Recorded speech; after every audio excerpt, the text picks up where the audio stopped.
When two powerhouse vocalists like Reba McEntire and Jennifer Hudson share the same stage, you'd expect harmony, not fireworks. But what unfolded on the Jennifer Hudson Show quickly turned into one of the most shocking live TV moments in recent memory. The episode was intended as a heartfelt tribute to country music, with Reba as the honored guest and Jennifer leading the celebration. For weeks, Jennifer had spoken glowingly about Reba, calling her a legend and an inspiration, praising her rise from a small-town Oklahoma girl to an international country icon. Everything about the setup suggested a warm, feel-good conversation. But the moment Reba stepped on stage, the energy shifted. Her expression was cool, her body language tense, and it was clear something was brewing beneath the surface. As the crowd erupted in applause, Jennifer greeted her guest with her usual charm. "Reba McEntire, everybody! I'm such a huge fan. Your voice has been the soundtrack to so many people's lives, including mine." But instead of the gracious smile everyone expected, Reba's piercing gaze cut straight through the studio lights. "Well, Jennifer, I appreciate you having me," she said sharply, though I was a little surprised by some of the things I heard you've been saying about country music lately. The temperature in the room seemed to drop instantly. Jennifer's smile faltered before she quickly recovered. "I'm sorry. What do you mean by that? I've only ever spoken positively about country music." Reba leaned forward, her voice edged with steel. "That's interesting because I heard you on another show last week talking about how country music needs to evolve, how it needs more diversity and fresh voices to save it from becoming irrelevant. Sounds to me like you're saying what we've built all these years isn't good enough." The crowd fell silent. Cameras caught every flicker of emotion as Jennifer struggled to maintain composure. "I think there's a misunderstanding," she began carefully. "When I talk about evolution and diversity, I'm not criticizing the artists who paved the way. I'm talking about expanding the genre, making it more inclusive." "Inclusive," Reba repeated slowly, the word dripping with skepticism. "That's a nice, safe term and very politically correct. But tell me something, Jennifer. How long have you really been listening to country music? I mean really listening, not just picking it up because it's trendy or because your PR team said it would look good." The challenge hung in the air like a storm cloud. Jennifer's jaw tightened as she tried to steady her tone. "Reba, I've loved country music my entire life. My grandmother used to play your records when I was little. I have nothing but respect for you and for the genre." Reba nodded slowly, her smile icy. "Your grandmother played my records. That's sweet. But if you respect country music so much, why keep talking about it like it's broken? From where I sit, country music's been doing just fine without outsiders telling us how to stay relevant." Her emphasis on outsiders made the divide crystal clear. Reba, the country purist, and Jennifer, the soulful newcomer daring to suggest change. For the first time since the interview began, Jennifer's polished calm began to crack, and the tension between them became impossible to ignore. "Celebrities from other genres," Jennifer repeated slowly, her voice taking on a sharper, more deliberate tone. "Is that what you think I am, Reba? Someone who doesn't understand music? Who doesn't understand struggle or what it means to fight for everything I have?" Her words hung heavy in the tense air. Reba shrugged, the gesture casual yet cutting, carrying an undercurrent of condescension. "I don't know, Jennifer. You tell me," she replied coolly. "What I do know is that country music has always told stories about real people, real struggles, real heartbreak, one for decades. We didn't need permission from anyone to do it, and we sure didn't need anyone telling us we weren't diverse enough or inclusive enough to matter." The audience fell utterly silent, captivated, and uneasy. Jennifer leaned back in her chair, her expression hardening as a flicker of fire appeared in her eyes. When she spoke again, her voice carried a steel edge rarely heard from her on television. "You know what, Reba? I think we need to get something straight right here and right now." In that moment, the gracious host disappeared, replaced by a woman who had clearly reached her breaking point. Jennifer's posture straightened, her chin lifted, and every word that followed pulsed with years of resilience. "I've sold over 15 million records worldwide. I've won an Academy Award, a Grammy, and every accolade I've ever earned came from hard work, sacrifice, and a voice that God gave me. So before you question my credibility or my right to speak on any genre of music, you might want to check yourself. I didn't get here by accident and nothing was ever handed to me." Reba's eyebrows arched, but instead of retreating, she smiled. a tight, knowing smile that only added fuel to the fire. "Oh, so now we're talking about awards and sales," she said, her tone dripping with sarcasm. "That's cute because last I checked, I've got a few of those myself. Multiple Grammys, CMA Awards, ACM Awards, over 75 million albums sold, and a career that's lasted 4 decades. But please, go on. Tell me more about your credentials." Her mock politeness sliced through the air, each word landing with precision. Jennifer's hands gripped the arms of her chair, her knuckles whitening as she fought to keep her composure. "This isn't about comparing resumes, Reba," she said firmly. "This is about you coming on my show, in my house, and disrespecting me for expressing love and appreciation for a genre that's meant something to me my whole life. What exactly did I say that was so offensive? That country music could benefit from more diverse voices?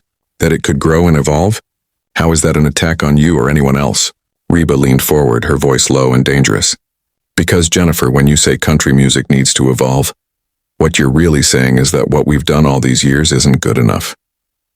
When you say it needs more diversity, you're implying that our stories, our lives, our experiences don't matter as much as whatever new perspective you think needs to be added. That's not what I said, and it's not what I meant," Jennifer shot back, her patience finally breaking. "But maybe the reason you're so defensive is because deep down, you know country music has struggled with inclusion. Maybe this conversation makes you uncomfortable because you've been comfortable living in a system that's kept certain voices out." The words landed like a bomb. The audience gasped audibly as Reba's expression hardened, shock, anger, and then outright fury flashing across her face. Even the camera operators leaned in, knowing they were capturing something historic. "Excuse me?" Reba said quietly, her tone dangerously calm. "Are you seriously accusing me, on my colleague's talk show in front of a live audience, of being part of some exclusionary system? Are you implying I've stopped other artists from succeeding?" Jennifer didn't flinch. If anything, she seemed to grow bolder, her voice clear and steady. "I'm not implying anything, Reba. I'm saying that country music has a history, one that hasn't always welcomed everyone. And when someone like me suggests it's time to be more inclusive, to embrace new voices, and you take that as an attack, that says more about you than it does about me." Reba stood up so abruptly that her chair rolled backward, the sound echoing through the stunned studio. Gasps rippled through the audience as Jennifer instinctively leaned back, but kept her eyes locked on Reba's. Neither woman looked away. The tension was electric, raw, unfiltered, and unforgettable, the kind of moment destined to be replayed and debated for years to come. For a tense moment, it looked like Reba might actually walk off the set right then and there. Instead, she pointed directly at Jennifer, her finger trembling with a mix of anger and adrenaline. "How dare you?" she snapped. "How dare you sit there and lecture me about inclusion when you don't know the first thing about the battles I've fought, the doors I've had to kick open, or the respect I've had to earn in an industry that told me I was too old, too country, too set in my ways. I've spent 40 years proving that country music can be whatever it needs to be, and not once have I stood in the way of anyone who wanted to be part of it." Jennifer rose to her feet, matching Reba's fire with her own. "Then why," she demanded, "are you so threatened by the idea that country music could be even better? Why does the thought of growth make you so angry? And why are you taking your frustrations out on me instead of having a real conversation about how we can make music that speaks to more people?" Reba's eyes flashed. "Because you don't get to walk into my world and tell me what's wrong with it," she shot back, her voice rising for the first time. "You don't get to come from R&B, from pop, from whatever genre you want to claim this week, and suddenly decide you're the voice of change for country music. We were telling authentic stories before you even knew what kind of artist you wanted to be." The sting of that remark hit Jennifer hard. Her expression shifted from shock to hurt, then to cold determination. When she spoke again, her voice was calm but icy. "You know what, Reba? I think we're done here. This interview is over." But Reba wasn't ready to stop. "Oh, we're done when you say we're done?" she mocked. "Because it's your show, you get to decide who speaks and who doesn't. How very inclusive of you, Jennifer. How very evolved." The sarcasm in her tone was like gasoline thrown on fire. Jennifer's eyes narrowed, and the audience could feel the temperature in the room change. The polite, composed Jennifer Hudson everyone knew was gone, replaced by someone fierce and unfiltered. "You want to keep talking? Fine, Jennifer said, her voice steady and powerful. Let's talk about how you've spent the last 10 minutes gatekeeping a genre like you own it. Let's talk about how you turned what was supposed to be a celebration into a personal attack. Because you can't handle the idea that country music might have room for all of us. You didn't come here for a conversation, you came here to tear me down. Reba laughed bitterly. An agenda? You think I have an agenda? The only thing I'm doing is protecting something I love from being changed into something it's not. Country music doesn't need fixing, Jennifer. It doesn't need saving. And it sure doesn't need celebrities jumping from genre to genre telling us what we're doing wrong. Jennifer shook her head. There it is again, celebrity, she said, her voice growing stronger. Like somehow my success in other genres makes me less valid here. Like the fact that I've conquered multiple styles of music means I have less of a right to speak? Not more. Do you even hear how backwards that sounds? The room fell completely silent. The tension was so thick it felt like the air itself might crack. The producers were signaling frantically from offstage, but neither woman noticed. They were locked in, eyes, words, and pride. Reba stepped closer, lowering her voice to a dangerous calm. What sounds backwards to me, she said slowly, is someone who thinks they can walk into country music, make a few comments about how it needs to change, and act surprised when the people who built it push back. You want to know my problem with you, Jennifer? It's not your success. It's not your talent. It's your arrogance. Jennifer's jaw dropped slightly, disbelief flashing across her face. My arrogance? She repeated. You came on my show and started attacking me for comments that weren't even about you. And I'm the arrogant one? You're the one who thinks country music needs your input to survive, Reba fired back. You think your outsider's opinion matters more than the lived experience of people who've built this genre from the ground up. That's not just arrogance, Jennifer, that's delusion. Something in Jennifer's expression hardened. Without breaking eye contact, she walked around her desk, closing the distance between them until the two women stood face to face, the air between them electric and unyielding. Jennifer's voice was calm but laced with a sharp, undeniable power that commanded the entire room. Let me tell you what delusion looks like, Reba, she said, her tone unwavering. Delusion is thinking that loving something means it can never grow. Delusion is being so afraid of change that you attack anyone who suggests improvement. Delusion is coming on someone else's show and making it about your insecurities instead of celebrating the music we both claim to love. Reba's face flushed red as her hands tightened into fists at her sides. Insecurities? You think this is about insecurities? She snapped. This is about respect. This is about understanding that some things are sacred, and country music is one of them. Just because you can sing doesn't mean you understand the heart and soul of what makes this genre special. Jennifer stepped closer, her eyes locked on Reba's. And what makes you think I don't understand it?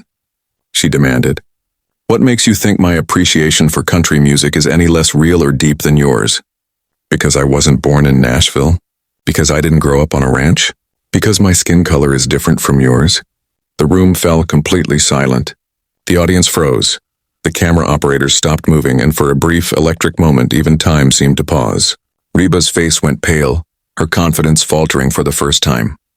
Don't you dare, she whispered, her voice trembling. Don't you dare make this about race. This has nothing to do with the color of your skin, and you know it. Jennifer took another step forward, her voice rising with conviction. Doesn't it? Because from where I'm standing, every time a black artist expresses love for country music, every time we try to be part of it, or suggest it could use more diversity, suddenly, there's a problem. Suddenly we're outsiders. Suddenly we don't understand. Suddenly we're accused of trying to change something that doesn't need to be changed. Reba shook her head, backing away slightly as if the accusation itself had weight. That's not fair, and it's not true, she insisted. I've supported artists from all backgrounds. This isn't about race. It's about authenticity. Jennifer laughed bitterly. Authenticity? She repeated. And who gets to decide what's authentic, Reba? Who made you the gatekeeper of what counts as real country music? Because every time someone who doesn't look like you wants to be part of the conversation, suddenly their authenticity is questioned. The air between them was electric now. Two powerhouse women locked in a battle that had grown far bigger than either of them intended. Reba glanced around the studio, realizing just how far the interview had spiraled. Jennifer, meanwhile, stood her ground, eyes glistening with restrained anger and emotion she refused to let spill over. "This interview is over," Jennifer said finally, her tone cutting through the silence like glass. "Security, please escort Ms. McEntire off the premises." Reba's mouth opened, disbelief flashing across her face. "You're throwing me off your show?" she asked. "You're really having me removed because I disagreed with you?" Jennifer returned to her desk but didn't break eye contact. "I'm having you removed because you came here with disrespect," she said firmly. "You turned a conversation about music into personal attacks. You've shown exactly what's wrong with the gatekeeping mindset that keeps art from evolving. I don't need that energy in my space." Security began to approach, but Reba lifted her hands. "I don't need your security," she said stiffly. "I can walk myself out. But this conversation isn't over, Jennifer. Not by a long shot." Jennifer sat down slowly, straightening her jacket before turning back to the camera. Her voice was calm, resolute. "Actually, Reba," she said, "it is over. Completely over." And just like that, one of the most explosive moments in talk show history came to an end. The audience sat in stunned silence as Reba McEntire walked off the Jennifer Hudson Show stage, probably for the last time. Viewers everywhere would spend weeks dissecting what had just happened, debating who was right, who was wrong, and how two of the most respected women in music could have collided so fiercely over the meaning of respect, authenticity, and change. So what do you think? Was Reba justified in defending her view of country music, or did she go too far?